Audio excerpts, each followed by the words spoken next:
네, 열린서 신자분 오신 여러분을 환영합니다. 잘 오셨습니다. 우리 서로에 한번 환영의 박수 하겠습니다. 잘 오셨습니다. 잘 오셨습니다.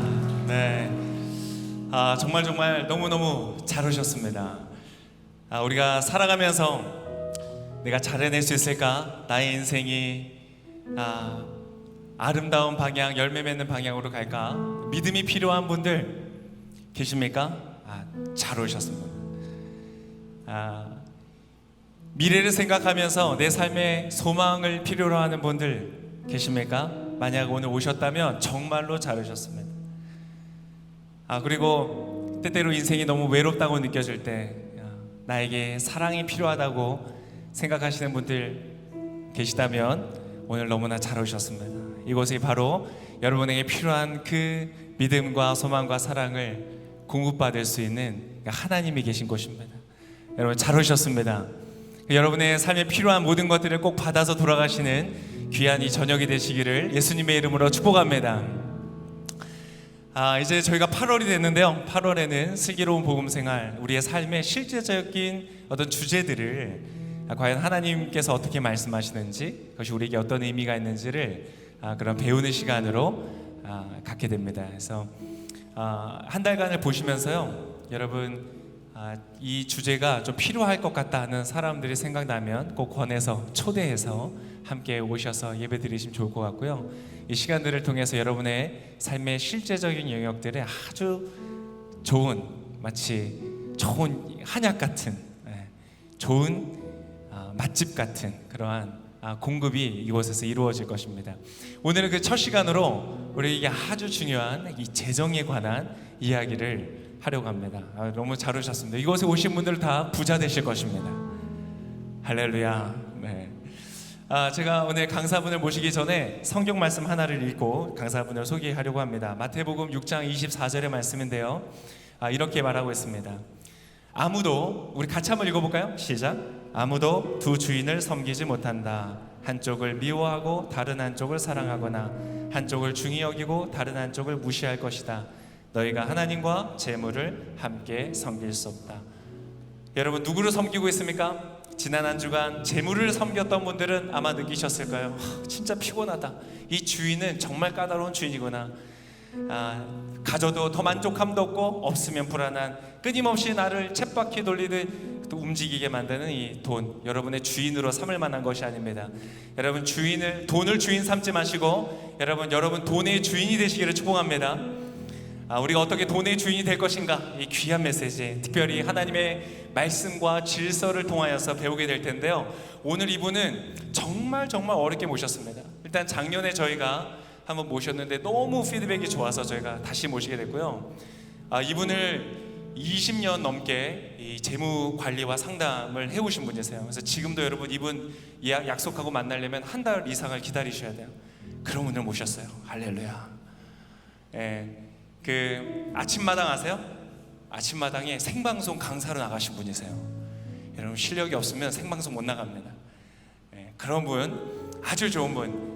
이제까지 5,000명 이상의 사람들을 상담해 주시고 정말 많은 지식과 또 꼭 필요한 우리에게 가이드를 주실 수 있는 재정의 전문가를 모셨습니다.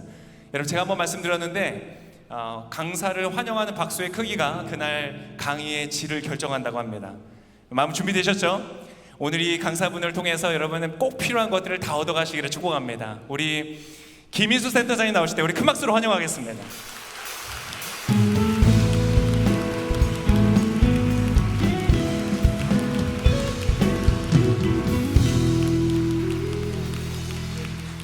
안녕하세요. 부족한 사람을 굉장히 좋게 소개해 주셔서 감사합니다. 작년 1년 전에 아무도 없는 가운데 새신제 열린 예배를 했는데 오늘은 사람들을 보고 하니까 너무 감사합니다. 네, 그래서 한 30분, 35분 동안 오늘 여러분들과 좀 나눌 것들이 저에 대한 소개는 했을 것 같고요. 30분이기 때문에 제가 강의 전반적으로 한 4-5시간 정도 하는 거 안에 뭘 할까 생각하다가 오늘 조금 사례를 가지고 왔습니다. 사례 이야기하고요.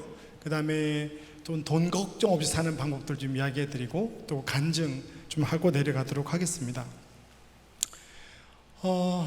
제가 한 20년간 재정 상담을 이제 무료로 하지는 않고요. 이렇게 돈을 받고 하고 있는데 하면서 느끼는 게 교회 다니는 분들 중에 뭐 모태신앙 40년 교회 생활하신 권사님 이런 분들이 돈 앞에는 다 장사 없습니다. 네, 진짜입니다. 그리고 돈이 너무 없어도 돈 걱정하고요. 돈이 수십억 있으면 걱정 안 할 것 같죠? 죄송합니다. 걱정합니다. 네, 돈이 많아도 돈 걱정, 돈이 없어도 돈 걱정. 왜냐하면 돈이 세상을 지배하는 시대이기 때문입니다. 하나님이 자본주의로 우리에게 주셔서 여러 풍성한 것들이 있음에도 불구하고 좋은 것을 주셨는데 마치 아담과 하와를 만들고 동산에 있는 모든 실과는 너희가 따먹어라. 다 먹어도 된다. 그래서 우리에게 많은 것을 주셨는데 굳이 우리는 가지지 못한 그 하나를 먹기 위해서 더 가지고자 하고 더 뺏고자 하고 그렇게 살다 보니 돈이 지배하는 세상에 우리가 살고 있는 겁니다. 그래서 제가 사례 하나를 발표하겠는데 되게 재밌습니다. 그래서 이 사례를 그냥 하는 건 아니고 이 사례를 통해서 합당한 복음 생활 안에 돈이 어떻게 들어와야 되는가, 또 결혼하신 분들이 있다면 어떻게 부부가 재무 대화를 해야 되는가, 그리고 우리가 우리 앞으로 재정 생활을 하다가 돈에 대한 문제가 생길 때 그 돈에 대한 문제를 해결할 것은 전문적인 영역 이전에 하나님 앞에 나가야 된다. 이런 것들을 한번 좀 나눠보도록 하겠습니다. 한번 보십시오. 따끈따끈한 사례입니다. 7월달 사례고요. 제가 데나리온이라고 이렇게 유튜브도 하는데 거기도 발표를 했습니다. 형제가 370만 원 받고요. 380만 원, 자매가 270만 원이니까 합쳐서 650만 원입니다. 물론 또 여기에 대한 기준을 안정했으면 좋겠습니다. 이게 너무 많지 않아? 혹은 또 뭐 적지 않아 이렇게 생각하지 말고요. 그냥 사례다. 그리고 작년 8월 달에 제가 여기서 강의하는 그 전주에 경기도에 7억을 주고 아파트를 매입했습니다. 또 이것도 경기도네? 난 서울이야 이런 생각하지 마시고요. 어쨌든 7억을 주고 매입을 했습니다. 이분들이 이전에 살았던 자산은 전세금 2억 5천, 그리고 예금으로 모아놓은 돈 5천이 있고요. 결혼한 지는 이제 5년 되었습니다. 여기 이제 대출이 있는 거죠. 주식 담보 대출이 그 아파트 주담보 대출, 아파트 담보 대출이 3억 5천이 있는 거고요. 돈이 부족해서 본가, 그러니까 자매 입장에서는 시댁 어르신이 5천만 원을 빌려줬습니다. 근데 시댁이 굉장히 가난합니다. 그리고 친정은 조금 부유한데 친정에서 도움을 주려고 했을 때 형제가 좀 거절했습니다. 뭐 자존심이 상할 수도 있고요. 우리가 다 모르지만 어쨌든 그렇게 매입을 했습니다. 이 아파트를 매입하기 전에 역시 부동산이 좋습니다. 여러분들 굉장히 집중력을 가지고 지금 뚫어져라 쳐다보고 있습니다. 네, 감사합니다. 일단 성공했습니다. 네, 일단 성공했습니다. 네, 이거 아파트를 살 때 이 부부가 나중에 이혼까지 생각하고, 근데 실제로 이혼하진 않겠죠. 교회 다니는 부부고. 근데 정말 사이가 좋았는데 아파트를 매입하고 1년 지나서 날마다 싸우고 정말로 싸웠어요. 상담할 때 상대방을 헐뜯는데 장난이 아니었고요. 눈빛이 장난이 아닙니다. 그리고 말이 가시가 있고요. 나중에 말하다가 친정과 시댁 이야기까지 오고 갔습니다. 사실은 저도 결혼 생활 지금 올해가 28년째거든요. 결혼한 지 28년이니까 저도 저희 자매랑 오래 살았는데 28년 결혼 생활하면서 가장 서로에게 상처가 되는 건 양가 부모님을 건드릴 때입니다. 속에 있는 말, 마음이 그렇지 않더라도 말을 할 때인데 그게 건드려지니까 이 부부가 이혼을 하겠다고 난리가 난 거예요. 그래서 어쨌든 이런 상황이 된 겁니다. 근데 문제는 형제는 집을 사고 싶지 않은 거였어요. 왜냐하면 결혼할 때 시댁에서 해준 것도 별로 없고 본가가 자매에게 미안하지만 어쨌든 열심히 살아서 2억 5천을 모았으니까 작은 돈이 아닌데 자매가 너무 집이 여유가 많은 거예요. 그러다 보니 자존심도 상하고 늘 자매는 그렇게 이야기를 했겠죠. 우리 엄마가 2억 준대, 집 빨리 사, 이렇게 이야기를 해서 좀 잘 이야기하면 되는데 알게 모르게 형제 자존심을 건드렸겠죠. 이게 부부가 왜 싸운지를 나중에 알게 된 원인이었어요. 제가 지금 이야기하는 거는 이 부부가 왜 우리가 이까지 왔지? 우리가 왜 집도 생겼는데, 그렇게 원하던 집이 생겼는데 왜 이렇게 싸우고 그 형제가 또 교회를 안 가요? 이런 문제까지 생긴 거예요. 그래서 자매를 만나서 형제가 교회를 다니기 시작했는데 이게 틀어지니까 형제가 11조도 안 내고 교회도 이제 안 나가는 거예요. 어쨌든 이까지 오게 된 거예요. 그래서 그런 것들을 나중에 알게 모르게 상담하다가 알아보니까 우리 속에 혹은 그 전에 이런 상처들이 다 있는 거예요. 그리고 부부가 다른 가정에서 자라서 돈에 대한 다른 감정을 갖고 있는 거예요. 어쨌든 그래서 형제는 전세로 살자, 자매는 어떻게 이야기를 했는가 하면, 제가 들었어요. 형제한테 어떻게 얘기했는가 하면, 작년에 집을 살 때 당신 말 듣고 4년 전에 집을 안 사서 이 집이 5억 했는데 7억을 하니까 2억이나 올랐다는 거죠.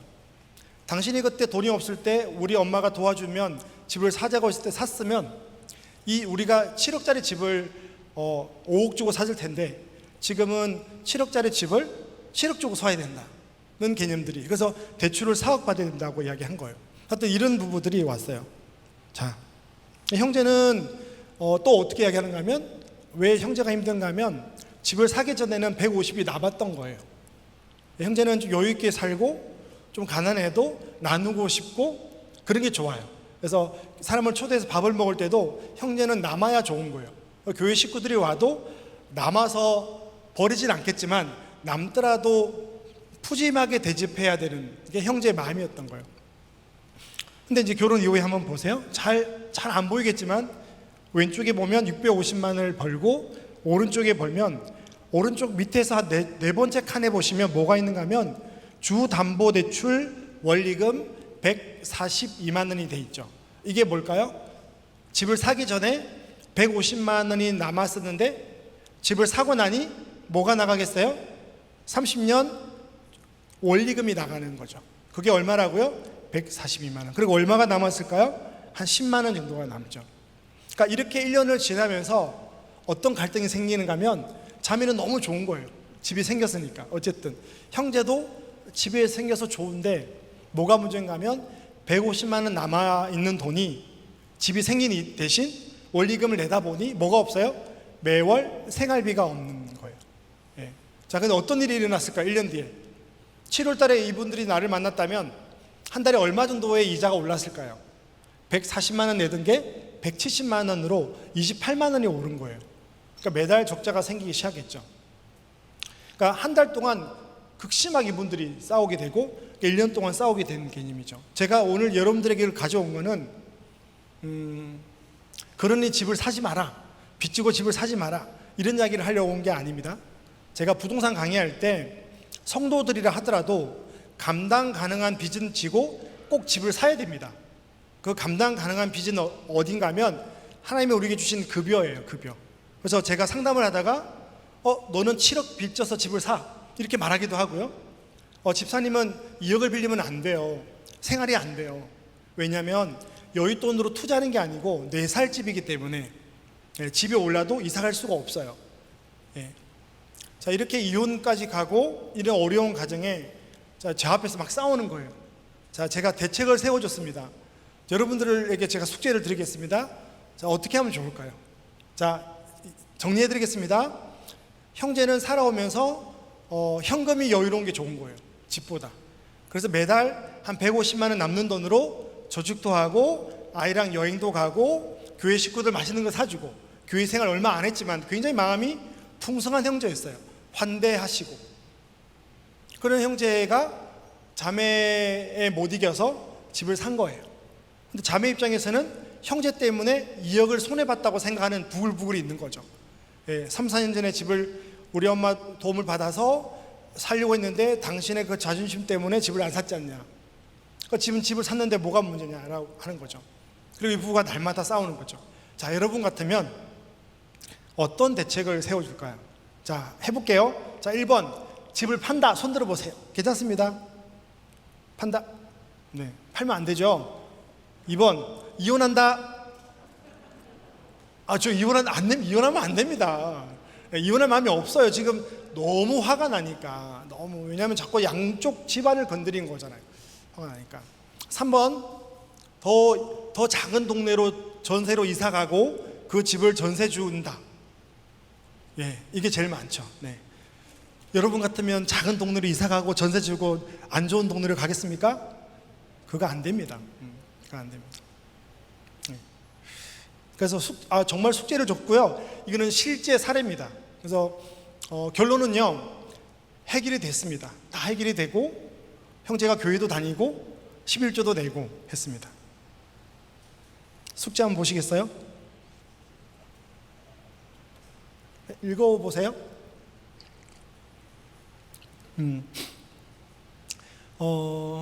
여기 목사님 계셔서 제가 입으로 그런 게 아니고요. 제가 재무 상담을 20년 하는 동안 처음에는 안 그랬어요. 처음에는 저도 외국에서 이제 경제 공부를 했으니까 굉장히 날카롭게 재무 분석을 하고, 굉장히 자산 분석을 하고 투자를 하고 이렇게 했는데 20년 이 일을 하면서 느낀 게 돈의 문제는 삶의 문제다. 돈의 문제는 신앙의 문제다. 돈은 영적인 거다를 점점 하나님이 알게 해주시는 거예요. 그래서 물론 자산 관리를 하면서 투자도 잘해야 되고 수익을 내야 되지만 그것으로는 우리에겐 평안이 없다. 그것으로 도움은 되지만 절대 만족이 없다는 것을 알게 된 거예요. 그래서 하나님이 저에게 어떤 지혜를 주시는가 하면 말씀을 가지고 본질을 이야기해 주는 거죠. 근데 놀랍게도 이게 상담에 먹혀요. 생각해 보세요. 이렇게 부부싸움을 하는데 제가 숙제를 안 해오면 그 다음 상담을 안 해주거든요. 그러니까 저에 대한 신뢰가 있으니까 돈을 내고 한 달을 기다리고 오겠죠. 그러니까 저에 대한 믿음이 있는 거죠. 근데 그런 제 전문가가 숙제를 줬는데 첫 번째가 형제가 교회를 안 나가고 있었어요. 그 첫 번째는 가정 예배를 드린다. 제가 형제가 교회 이야기하길래 이번 주는 교회 안 가도 된다. 죄송합니다 목사님, 교회 가야 됩니다. 형제가 너무 교회에 대해서 지금 반발이 심하고 자매 때문에 삐져가지고 하나님을 거부하고 있었기 때문에, 왜냐하면 모태신앙도 아니고 자매 만나서 교회를 다니는 형제이기 때문에 아직까지 믿음이 약하거든요. 거기 상처가 나면 안 되니까 그래 교회 안 가도 되니 가정 예배를 드리고 제가 말씀을 몇 가지를 주고 기도해라. 기도는 이렇게 하라고 또 안내를 해드렸어요. 사랑해서 결혼했고 집이 있으니까 어떠냐 그러니까 형제도 집이 너무 좋다는 거예요. 너무 좋죠. 자기 집이 있는 것들이 왜 싫겠어요. 3살짜리 아이가 있는데 아이랑 이사 다니지 않고 내 집이 있는 것은 축복이죠. 그러니까 다 좋아하는데 어쨌든 상처가 난 거예요. 첫 번째는 가정 예배를 드리면서 좀 컴다운하고 좋은 것만 생각하자. 예배를 드렸고요. 두 번째는 재무 대화를 해보자. 재무 대화는 뭐냐면, 그러니까 그리스도인들에게 제가 오늘 이야기를 좀 하려고 온 거예요. 재무 대화는 뭐냐면, 자 3번이 재무 대화를 통해서 생활비를 줄이자인데 한번 보십시오. 여기서 생활비를 줄일 수 있는 게 많지 않아요. 그러니까 제가 생활비를 줄이라 그러면 어떻게 대화하는가 하면 이렇게 대화해요. 너 용돈 30만 원 어디다가 써? 우리가 대출이 이렇게 많은데 커피를 왜 사 먹어? 그 옷은 왜 사? 이렇게 대화가 되는 거죠. 시댁에는 뭐하려고 그렇게 또 그 과일 바구니를 갖다 줘? 이렇게 대화가 돼요. 말은 이렇게 거칠게 안 하지만 마음에 그런 게 있는 것들이죠. 그러니까 재무 대화는 뭐냐면 생활비를 제가 용돈을 줄이라고 했을 때 이렇게 대화를 시켰어요. 당신 나도 그렇고 5만 원을 줄이고 싶은데 어디서 줄일 수 있을까를 짜보는 거예요. 그러니까 대화를 그렇게 하라고 시켰어요. 그리고 그게 훈련을 시켰는데 먹히는 거예요. 그래서 이렇게 5만 원을 줄이고 외식에 10만 원 줄였으면 좋겠는데 당신 떡볶이 좋아하지? 좋아해. 그럼 떡볶이 안 먹어도 돼? 먹어야 돼. 그러면 한 달에 4번이니까 2번만 시켜도 돼? 이런 것들을 훈련을 한 거예요. 그렇게 하면서 대화가 시작되는 거죠. 사실은 이렇게 해서 생활비를 많이 줄였어요. 근데 중요한 것은 1번이 회복 안 되면 2번은 안 돼요. 저도 결혼 생활을 오래 하고 여기 결혼 안 해도 괜찮아요. 돈을 다룰 때, 내 삶을 다룰 때, 내 직장이나 어떤 비전을 다룰 때 내가 어디서부터 왔는지를 결정되어지는 그 창조주 하나님을 기억하고 내 삶을 점검하지 않으면 늘 내 삶은 고단하고 힘든 거예요. 그래서 항상 여러분들이 돈을 다룰 때 항상 돈이 많던 적던 투자를 하든 안 하든 그 앞에서 항상 우리가 결정해야 될 게 뭐냐면 주님 앞에서 바로 서 있어야 되는 것들이 커요. 그리고 재무 대화를 하기 시작하고 생활비를 줄였어요. 생활비를 얼마 줄였는가 하면 40만 원을 줄였어요. 많지 않아요. 650만 원 중에서 돈을 다 쓰고 40만 원인데 근데 굉장히 귀하게 줄인 거죠. 그냥 상대방의 용돈을 10만 원 쭉 밑줄 그은 게 아니고 대화를 통해서 5만 원, 10만 원을 줄이고 기도하고 말씀을 본 거예요. 그리고 세 번째가 가장 컸는데, 세 번째는 친정엄마가 되게 돈이 많아서 친정엄마 근처에 갔는데 친정엄마 도움을 구했어요. 이것도 김서방, 큰일 났네요. 벌써 이 형제가 김씨랑 이제 나왔어요. 예, 고객의 비밀인데 김씨입니다. 예, 김서방이 너무너무 이렇게 장모님을 별로 안 좋아하고, 근데 이제 도움을 구하기로 한 거죠. 장모님이 도와준 이유는 뭐냐면, 여기 장모님들 많이 계실 텐데 자녀가, 여기 딸만 셋이거든요. 그러니까 엄마 입장에서 셋째 딸이 자기 집 근처로 이사 온다 그러면 두려울 거예요. 왜냐하면 첫 번째 손주는 봐줘요, 좋아서. 근데 둘째가 되면 나이도 많아지고 셋째 정도 되면 직업기도 하고 좀 쉬고 싶은 거예요. 근데 이제 권사님인데, 기도하는 권사님이, 이 권사님이 셋째를 봐준 거예요. 보육비가 100만 원 들었거든요. 근데 무보수로 봐준 이유가 뭐냐면, 김서방이 교회를 안 나가니까 권사님이 긍휼한 마음으로 아이를 봐준 거예요. 그래서 어쨌든 보육비가 100만 원 나가는데 40만 원은 설거지하고 청소해 줄 분의 그 비용을 내고 40만 원, 60만 원 줄이고 생활비 40만 원을 줄였어요. 네, 이 100만 원 남는 돈으로 생활을 한 거예요. 제가 이렇게 이야기했던 것들은 뭐냐면, 집을 안 팔아도 되고 이사 안 가도 돼요. 네, 이 집이 첫 출발은 돈의 문제에서도 하나님을 기억하고 예배를 집중하고 대화하는 것들을 시작해야 된다는 개념들이죠. 그래서 제가 이 이야기를 갖고 오는 것들은, 우리가 합당한 복음 생활할 때 돈의 문제를 말씀과 복음에서 여러분들이 분리시키지 않았으면 좋겠어요. 여러분들이 어떤 일을 하던 어디서 뭘 하던 항상 돈은 영적인 거라 생각하고, 네, 그래서 여러분들이 돈에 쪼들리거나 어렵거나 그럴 때 먼저 점검해야 될 것들이 있어요. 그게 뭐냐면 하나님과의 나의 관계 개념이죠. 이게 첫 번째예요. 자, 두 번째는, 자, 이것들이 이제 저는 특별원총 가운데 있는 거죠. 하나님 우리를 먹이시고 우리 입히시고 우리 책임진다는 믿음이 있는 거죠. 우리는 고아가 아니다. 근데 하나가 더 필요해요. 지금의 시대는 농경 사회가 아니기 때문에, 굉장히 복잡한 사회이기 때문에 그리스도인들이 뭘 해야 되는가 하면 일반 원총 가운데 전문성들을 갖고 있어야 되는 거죠. 예를 들어서 급여가 있는데 예산을 관리 못하거나 돈을 함부로 쓰거나 또 투자를 하는데 잘 모르고 투자를 하는 것, 이런 것들은 전문성의 영역인데 그리스도인들이 믿음으로 하면서 이게 약한 거예요. 그래서 한쪽은 우리가 믿음으로 하지만 한쪽은 전문의 영역에서 공부를 해야 된다. 그리고 지혜로워야 된다. 이것들을 말씀드리는 거죠. 아까 목사 말씀하셨지만 한번 잘 보세요. 왜 우리가 작년과 재작년에 그렇게 부동산과 주식에, 특히 재작년에 코인과 주식에 많이 올인한 줄 아세요? 제가 상담을 해보면 불과 4, 5년 전만 해도 그리스도인들이 코인과 주식을 하고 있는 분들이 많지 않았어요. 생각보다 그렇게 많지는 않았어요. 네. 근데 지금 상담을 하면 어느 순간 예를 들면 10명 중에 한 2명만 주식과 코인을 했다면 지금 10명 중에 8명은 하고 있는 거예요. 네. 그렇게 많이? 그럼요. 말 안 할 뿐이에요. 다 하고 있어요. 왜 할까요?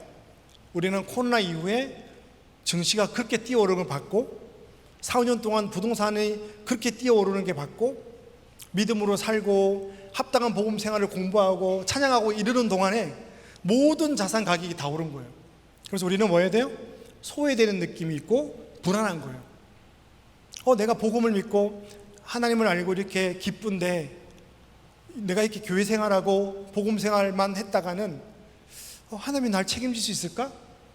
세상은 저렇게 달려나가고 저렇게 돈을 벌고 저렇게 유튜브를 공부하고 또 보니까 막 2억으로 20억 벌었다 그러고, 빌라 100개 200개 가지고 돈을 벌었다 그럴 때 나는 성령으로 기쁘고 나는 교회인들과 교제해서 기쁘고 막 이러는 동안 내 자산은 제자리고, 이런 것들이 작년 재작년에 그리스도인들에게 조금씩 세상이 혹은 마귀가 너 그렇게 살면 안 돼, 너 죽을 거야, 너 소외당해, 이런 메시지가 교회 안에 흘러들어온 거예요.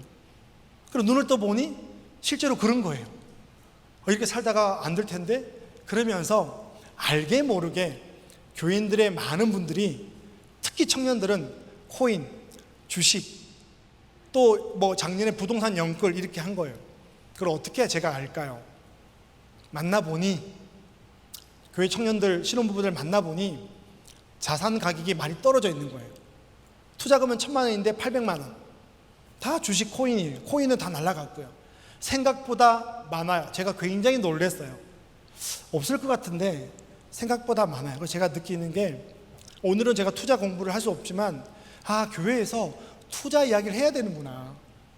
투자 이야기를 하지 않으면 우리 교인들이 나가서 하는구나. 근데 나가서 하는데 성경적으로 하지 않고 세상과 똑같은 마음으로 하는구나. 이 부분들이 있는 거예요. 그래서 지금 세상은 어떤 거냐면, 세상은 우리랑 달라요. 한번 보세요. 세상은 이 왼쪽에 있는 소명도 아니죠. 그냥 돈벌이에요. 돈벌이로 뭘 해야 될까요? 차도 구입해야 되고요, 내 집도 사야 되고, 자동차도 사야 되고요, 애들 교육도 시켜야 되고, 노후 준비도 해야 돼요. 그럼 한번 생각해 보세요. 정상적으로 내 급여로 오른쪽에는 이걸 다 할 수 있을까요? 못해요. 제가 봐도 못해요. 그래서 뭘 해야 돼요? 이게 갭이 생기는데, 이 갭을 뭐로 메꿀까요? 세상은 뭐로 메꾸라고 했어요? 몇 년 동안? 투기로 메꾸라고 하는 거예요. 코인으로 메꾸고, 주식으로 메꾸고, 부동산으로 메꿔라. 그럼 채워진다고 이야기하는 거예요. 근데 제가 여러분들에게 제안하고 싶은 것은, 그러면 안 된다. 그거로 우리가 투기로 메꿀 수 없다. 그래서 저는 오늘 그냥 개론만 이야기해 드립니다. 지출 관리. 여러분 평생 돈 걱정 없이 막 부자는 아니더라도 그래도 여유롭게 살고 싶으시면 이 4가지를 하시면 돼요. 일해야 된다. 첫 번째, 일해야 된다. 제가 은퇴를 앞둔 노인 연금에 대해서 혹은 은퇴 이야기를 할 때 제일 중요하게 여기는 건 뭐냐면, 60세 이후에 어떤 일을 할 거냐가 핵심이에요. 그러니까 막 돈벌이 하는 거 말고요, 좋아 사는 일들, 그 다음에 이 사회생에 봉사하는 일들, 그게 5년 동안 준비한 사람들은 뭐라도 해요. 근데 그거를 은퇴하고 나서 준비해요. 진짜 그래요. 은퇴하고 나서 좀 쉬었다가 돈으로 하려고 그래요. 프랜차이즈나 뭐 창업이나. 근데 안 그래요. 삶이 너무 오래이기 때문에 생각보다 인생이 길어서 노후 준비는 돈으로 하는 게 아니고 삶으로 해야 되는 거죠. 그래서 소명을 가지고 일하는 것이 굉장히 중요해요. 그래서 일단 여러분들이 그 소명을 갖고 일하기 위해서 학원도 가고 영어 공부도 해야 되고, 또 내가 적성에 맞지 않으면 또 다른 잡을 구해야 되고, 거기에 돈을 투자해야 되고, 이런 것들을 끊임없이 요구하는 시대이기 때문에 돈을 쫓지 않더라도 저는 하는 게 건강하다고 보는 개념이죠. 그게 첫 번째고요. 두 번째가 지출 관리예요. 그러니까 여러분 오늘 강의 듣고 가셔서 7월 달에 돈이 도대체 어떻게 들어와서 어떻게 나는지 그 캐시플로우, 현금 흐름을 여러분들이 한눈에 다 봐야 돼요. 그래서 막 가계부를 쓰라는 개념은 아니고요, 여러분들에게 예산이 있느냐를 저는 묻는 거예요. 결혼했습니까? 그럼 생활비를 얼마로 책정했죠? 결혼했습니까? 용돈이 얼마죠? 아니면 청년입니까? 얼마를 저축하고 5년 뒤에 뭐가 필요하면 뭘 목적이 있는 투자가 있습니까? 이런 것들이 예산의 개념이거든요. 그래서 여러분들이 돈을 관리하는 것, 그래서 급여가 들어오면 신용카드로 다 나가는 게 아니고 예산이 있고 예산을 통제하고 그 예산만큼 돈을 쓰고 저축하는 것들이 필요하다는 개념이고요. 기회비용은 어떤 거냐면 평생 살아가면서 우리가 돈이 넉넉하지 않기 때문에 이것도 하고 저것도 하고 할 수가 없습니다. 그게 기회비용은 뭐냐면 이런 겁니다. 제가 자주 이야기하는데, 신혼부부가 와서 형제가 1,500만 원을 가지고 왔어요. 뭐 하려는가 하면 4,500만 원짜리 차를 사려고 하는 거죠. 그래서 그 형제의 계획은 1,500 주고 3,000만 원 대출을 받아서 그 차를 사는 거죠. 그 자매는 그걸 말려달라고 저한테 문자를 보낸 거죠. 남편이 차를 사려고 지금 지난주에 시승을 끝냈다. 내가 자매한테 문자를 보냈어요. 자매님, 형제들이 시승을 끝낸 차량은 주님이 오셔도 못 바꿉니다. 진짜 힘듭니다. 쉽지 않습니다. 상담을 다 하고 기회비용을 이야기하고 나서, 왜냐하면 지금의 이 기회비용 3천만 원을 빌려서 한 달에 53만 원을 내는 이 기회를 가지고 다른 쪽으로 쓰면 더 가치 있게 쓸 수 있다. 그래서 어쨌든 형제가 저의 꼬드김에 빠져서 1,500 주고 중고차를 사고 한 달에 50만 원을 세이브해서 그 돈을 5년 뒤에 차를 사기 위해서 다시 투자를 하는 거죠. 그럼 두 가지를 배우는 거죠. 첫 번째는 뭐예요? 지금 사고 싶은 게 있지만 빚지지 않고 주신 거 안에서 산다는 걸 배우게 되는 거죠. 1500에 자주 가는 거. 두 번째는 5년을 기다리면서 투자하는 걸 공부하게 되겠죠. 적금이어도 관계없습니다. 5년이 됐을 때 이 형제가 뭘 배우는 줄 아세요? 5년이 되면 하나님이 원하는 것을 주시는구나, 이걸 배우는 거죠. 뭐가 제일 두려움이 없는 줄 아세요? 필요할 때마다 주시는 이가 하나님을, 그 공급하는 이가 하나님을 아는 사람들은 굉장히 두려움이 없어요. 주시는구나. 근데 그때 내가 해야 될 것은 기회비용을 기회이익으로 만드는 거죠. 그게 굉장히 많아요. 여러분들이 돈을 쓸 때마다 한정된 자원이기 때문에 이 돈이면 5년, 10년 뒤에 더 가치 있게 쓸 수 있지 않을까? 이게 정말 나한테 가치 있을까? 어쨌든 선택의 문제에서 보이는 대로 쓰지 않고 통제하는 것들이 좀 필요하다는 개념이 있고요. 그 다음에 네 번째가, 이렇게 만든 기회비용이 만들어지면 돈이 남거든요. 이 남는 돈으로 정말로 투자 공부를 잘해서 투자를 해야 되는 시기입니다. 네, 투자를 해야 됩니다. 그래서 가셔서 다음 주에 뭐 주식 이런 걸 하라는 게 아니고요, 투자 공부를 시작해야 되는데, 저도 20년 했으니까 제가 느끼는 거는, 제가 정답이 아닙니다. 제가 경험한 바로는 투자라는 게 한 5년에서 10년 정도 시간만 있으면 손해보기가 어렵다는 게 제 생각입니다. 예. 그 대신 저는 여러분들에게 추천하기는 특정 주식보다는, 왜냐하면 10년, 20년 뒤에 어떤 A 기업이 계속 성장할지 안 할지 알기가 되게 어려워요. 어렵습니다. 예. 한국전력 주식 30년 동안 마이너스고요. 예. 2016년 전에 2006년도 정도에 증권사나 매일경제나 뭐 경제신문에 주식 꼭 사야 될 5가지 탑5 안에 항상 포스코가 있었어요. 그때 워런 버핏이 포스코를 샀고, 포스코 최고 높을 때가 85만 원까지 갔어요. 지금 포스코 30만 원 안 합니다. 제가 뭘 이야기하는가 하면, 현대차도 10년 전보다 주가가 낮습니다. 저는 그 주식을 하지 말라는 게 아니고 어렵다는 걸 이야기합니다. 어렵다. 여러분들 10년 전에 테슬라를 샀을 리가 없지 않습니까? 어렵습니다. 그래서 투자를 할 거면 우리가 예배 드리는 자로 살아야 되기 때문에 날마다 주식을 전문성 있게 하지 못하면 개별 종목을 하지 말고 시장에다가 들어가면 됩니다. 시장. 예, 코스피 200. 그러면 시가총액 200개 있는 평균을 갖고 있는 거거든요. 그게 코스피 200. 우리나라 같은 경우는, 뭐 외국 같은 경우는 S&P 500 스파이라고 해서 거기 ETF를 살 수도 있고요. 어쨌든 투자를 안 해본 분들이 제 강의를 듣고 투자를 하고 싶으시면 시장에다가 투자해라. 예, S&P 500, 나스닥 이런 시장에다가 투자하면 뭐 기업들이 500개니까 알아서 그 안에서 시가총액이 바뀌면서 500개를 걸러내겠죠. 그러니까 내가 10년 동안 늘 좋은 기업 하나를 찾기가 어려우니까 그렇게 해보라는 겁니다. 그래서 제가 몇 년 잡았습니까? 5년. 여러분들이 2년 안에 쓸 돈, 내년에 여행 갈 돈은 적금만 드세요. 예. 그러니까 이것만 여러분들이 지키면 돼요. 센터님 강의 듣고 실패하지 않는 투자를 할 때, 5년 지나면 투자를 할 수 있겠구나. 근데 한 2, 3년 안에 쓸 돈들은 투자하면 손해를 볼 수 있으니까 단기는 적금만 들고 5년 이상은 투자를 공부해 보라고 권유를 하고 싶습니다. 이렇게 우리가 평생 일하고 돈을 관리하고 또 주신 돈을 쓸데없이 쓰지 않고 또 공부해서 잘 투자하고, 그렇게 하면 저는 하나님이 우리를 이 땅에 보내신 이상 책임지고 오른쪽에 있는 것들을 다 하게 갈 거라고 저는 믿습니다. 정말 믿습니다. 제 20년 동안 수많은 고객들의 삶을 보면서, 물론 엄청난 부자가 아니고 불편할 수 있죠. 근데 좀 불편하면 또 하나님 넉넉한 마음을 주세요. 그래서 모두 각자에게 맞는 경제적 삶을 누리게끔 해주시는 게 우리 하나님 아빠의 마음이에요. 그래도 좀 부족하면 어떡해요? 예. 그분이 우리의 창조주를 믿고 이 땅이 다가 아니다 생각하고 기준점을 좀 낮추는 거죠. 예. 자동차 나 그랜저 사고 싶은데 그럼 소나타를 산다든지, 하나님 나 외제차 사고 싶어요. 그럼 외제차 좀 작은 차를 산다든지, 그렇게 해서 기준점, 참조틀을 좀 낮춰서 자족하고 살면 되는 개념이 있는 거죠. 이렇게 여러분들에게 좀 이야기를 하고 싶고요. 그래서 제가 이 말씀을 되게 좋아해요. 로마서 12장이 왜 중요한가 하면, 늘 목사님 계신데 제가 성경 이야기하기 두렵지만, 로마서 11장까지는 바울이 어떻게 구원을 얻느냐? 오직 믿음으로, 오직 은혜로, 전적인 하나님의 은혜로 우리는 구원을 받는다라고 바울이 로마 교인에게 편지를 쓸 때 로마서 1장부터 11장 마지막까지는 계속 구원의 문제를 건드려요.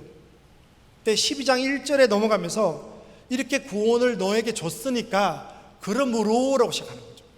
이렇게 너희가 구원을 받은 너희들이 그러므로 뭐 할 게 있다. 잘 보십시오. 뭘 해야 됩니까? 우리에게 원하는 것이 너의 몸을 예배로 드리라는 거죠. 너의 몸을 예배로 드리라. 근데 더 자세하게 2절에 나옵니다. 이 세대를 본받지 말고 변화를 받고 하나님의 선하시고 기뻐하는 대신 분별을 하도록 하라. 이게 여러 가지 단어가 나오지만 영어로 보면 이 안에 형태라는 단어가 두 개 나오는데요. conform하고 transform이 나오는데 결국은 바울이 여기서 요구한 건 삶의 형태를 바꾸라는 이야기입니다. 너희가 예수 그리스도를 믿음으로 믿고 구원을 받았으니 그러므로 로마인처럼 헬라인처럼 살지 말고, 그때 헬라 철학은 몸은 더러운 것, 정신은 이데아는 깨끗한 것, 이게 분리되어서 살았거든요. 그래서 마음 놓고 죄를 짓고 내 정신만 예수를 믿으면 구원받는다고 생각했던 거죠. 근데 그거 아니에요. 몸이 중요하다. 몸을 산제사로 드리고 살아라. 그리고 이 몸을 가지고 살 영적 예배가 어떤 거다? 문화 속에서 세상에서 말했던 그 틀을 벗어나서 내가 지시한 새로운 틀을 가지고 살아라. 이걸 이야기하는 것들이 그 뒤로 합당한 문화생활을 계속 뒤에 나오는 이야기들이 이제 보시면 12장 이후에 계속 어떤 것인지 나오거든요. 로마서에. 그래서 저는 재정도 그러하다. 재정도 여러분들이 이때까지는 좀 불리했다면 아니다. 하나님 나의 통치가 나의 시간과 나의 삶과 나의 재정 안에서도 이루어져야 된다. 여러분들에게 말씀을 드리고 싶습니다. 자, 한 5분 남았는데요. 제가 간증을 오늘 하지는 않겠습니다. 그래서 한 반은 여쭤보니까 제 강의를 들었다고 하고 또 반은 못 들었다고 해서 제가 많은 간증 중에 지금 뭘 나누고 싶은가 하면 나머지는 여러분들이 유튜브를 좀 찾아보시면 되고요. 제가 새롭게 하소서 나간 유튜브가 있기 때문에 그거 보시면 좀 은혜가 될 것 같고요. 오늘 나눌 것은 굉장히 어려운 저에게 고난을 다 겪고 나서 하나님이 저에게 재정적인 축복을 주시고 계세요. 지금도 감사하게. 저도 고민을 하고 있죠. 날 위해 쓸 거냐, 교회와 하나님 나라를 위해서 쓸 거냐를 고민하는데, 여러분들이 제가 나누고 싶은 건 내가 그 하나님 나라를 위해서 쓸 때 얼마나 하나님이 여러 사람을 살리고, 이 돈이 그분의 통치 아래, 이 세상의 통치가 아니고 그분의 통치 아래 돈이 얼마나 좋은 일을 많이 하는지를 제가 아니고 하나님 하신 일들을 조금 나누고 싶어요. 저에 대해서는 처음이신 분들 계시니까 하여튼 이런 어려움이 있었어요. 그래서 나중에 찾아보시면 되고요. 그래서 어쨌든 부유하게 자라서 쫄딱 망해가지고 전단지 돌리고 파산자가 되어서 지금 주님이 이까지 저를 세우신 거예요. 저에게도 딸이 있었고 딸이 많이 아팠고 지금은 또 하늘나라 갔어요. 그래서 우리가 지금 큰 딸 없이 또 믿음으로 또 믿음의 경주를 또 하고 있고요. 제가 여러분들에게 나누고 싶은 것은 공동체가 돈에 대해서 이야기하는 거예요. 돈에 대해서 공동체가 중요하다. 여러분들이 하나님의 돈을 많이 맡기시면 앞으로 꼭 기억해야 될 게 그 돈이 하나님 나라 안에서 좀 가난한 자와 어려운 분들에게 반드시 흘러야 돼요. 반드시 흘러야 돼요. 그 일을 통해서 그 사람이 돈 받는 게 아니에요. 제가 말하고 싶은 건 그 흐름을, 그 플로잉을 통해서 보내는 자가 은혜가 되는 거예요. 하나님이 어떻게 일하는지를 보고 하나님을 떠날 수가 없고 돈의 노예가 될 수가 없어요. 그걸 여러분들이 좀 알았으면 좋겠다. 그런 것들을 이야기 드리고요. 제가 하나만 이야기하고 내려가도록 하겠습니다. 10년 전, 12년 전인데 우리 교회에 가난한 장애인 수학 학원하는 집사님이 계신데 제가 그분을 통해서가 아니고 다른 교회 집사님을 통해서 어떤 얘기를 들었는가 하면 이분이 학원이 안 돼서 2천만 원을 빌렸는데 대북의 대출을 빌렸다고 합니다. 그러니까 지금은 대북의 대출이 법적 이자율이 16%가 안 되는데 그때는 36%였습니다. 만나서 이야기해 보니 매월 60만 원을 2천만 원 빌렸는데 매월 60만 원을 이자만 갖고 있는 거예요. 2년 동안 이자만 갚고 있는 거예요. 네, 여기 좀 이건 다른 내용입니다. 제가 희년 통장이라고 해서 하나님께 기도하고 1억을 통장에 넣어두고 기도를 하면 하나님이 그 통장에 돈이 필요한 분들을 보내줘요. 내가 아무나 빌려주는 건 아니고요. 하나님이 일하시는 거죠. 한 번도 돈이 떼인 적이 없는데 무이자로 빌려주는 거예요. 그 집사님에게 제가 처음에 2천만 원을 빌려주고 대북의 대출을 갚은 영수증을 달라 그러고 그 60만 원을 희년 통장에 넣게 했어요. 그래서 얼마면 끝나요? 3년이니까 이자가 아니고 원금이 끝나는 거예요. 한번 생각해 보세요. 사실은 돈이 좀 있는 분들에게 제가 그때 막 돈이 많지는 않았지만 2천만 원은 없어도 되거든요. 근데 2천만 원을 누구에게 빌려줘서 무이자로 그게 희년 선포를 해주고 그 집사님이 그 돈으로 학원에서 벗어날 수 있는 거죠. 그러니까 한 가정을 살렸던 거 보는 거죠. 제가 아니고 하나님이 허락하신 그 돈이. 지금 이제 저희는 작은 교회 다니고 있는데요. 한 200명 안 되는 교회인데 그 집사님이 지금 우리 교회에서 11조를 두 번째로 많이 내요. 그 집사님이 또 희년 통장을 하고 있고 그 집사님이 제가 했던 방법으로 또 많은 교회 가난한 자들을 돕고 있는 거예요. 그래서 반드시 여러분 중에 부자가 나왔으면 좋겠고 그 다음에 부자가 되기 전이라도 이러면 돼요. 어떤 청년이 한 달에 10만 원을 떼놓고 기도한대요. 희년 통장을 만들어 놓고 1년이면 120이 모이잖아요. 그러면 하나님이 그 120만 원이 필요한 사람을 보내주는 거예요. 그러니까 이런 걸 통해서 뭘 느끼는가 하면 단돈 10만 원에 하나님이 역사하는구나 이런 것들을 여러분들이 배우게 되는 거죠. 그게 희년 통장이고 제가 지금까지 이 일을 통해서 정말 많은 하나님의 은혜가 있었던 것들을 바라봅니다. 이게 다 매달 들어오는 돈들이에요. 제가 자랑하고자 하는 게 아니고 하나님이 이렇게 일하시는 것들을 여러분들에게 같이 하고 싶은 거죠. 네. 3개월 전인가? 네, 받았습니다. 1,000만 원 받았습니다. 네. 이 집사님 제가 감동적인 게 가평에서 리어커? 예, 포차 같은 거에 떡볶이 하다가 늘 쫓겨다니는데 돈이 없어가지고 마침 또 희전 통장에 돈이 있어서 전세 보증금을 빌려주고 집사님이 이렇게 해서 이제 이 분식점을 열게 된 거예요. 너무 잘 됩니다. 이번에 아파트도 분양했습니다. 사실은 1,000만 원 때문에 출발한 겁니다. 4년 전에. 하나님이 이렇게 돈을 가지고 생명을 살리고 이분이 찬양 사역자거든요. 일반인이 아니고 찬양 사역자인데 너무 돈이 없는데 이런 일을 하나님께서 하십니다. 이제 내려가야 될 때가 됐는데요. 오늘 제 책이 여기 있는 줄 몰랐습니다. 아까 목사님 제 소개할 때 책인데 사서 보세요. 예, 돈 걱정 없는 크리스천 두란노 서점이 있습니다. 예. 제가 사역으로 하는 일을 소개해 드리겠습니다. 데나리온 여기는 한 달에 유튜브로 8만 원 법니다. 그리고 유튜브로 들어가는 방송 비용이 110만 원 투자됩니다. 예, 그래도 괜찮습니다.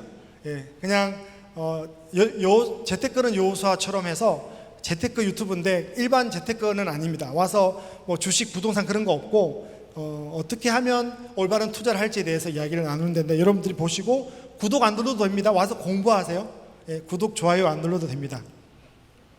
그리고 여러분들에게 꼭 부탁드리고 싶은 것은 새롭게 하셔서 오늘 간증을 다 못했는데 하나님이 하신 일이 되게 놀라운 일들이 많습니다. 그래서 안 보신 분들은 유튜브에 가셔서 새롭게 하셔서 기모이수 하면 나오니까 오늘 다 못 나눈 것들 보시길 바랍니다.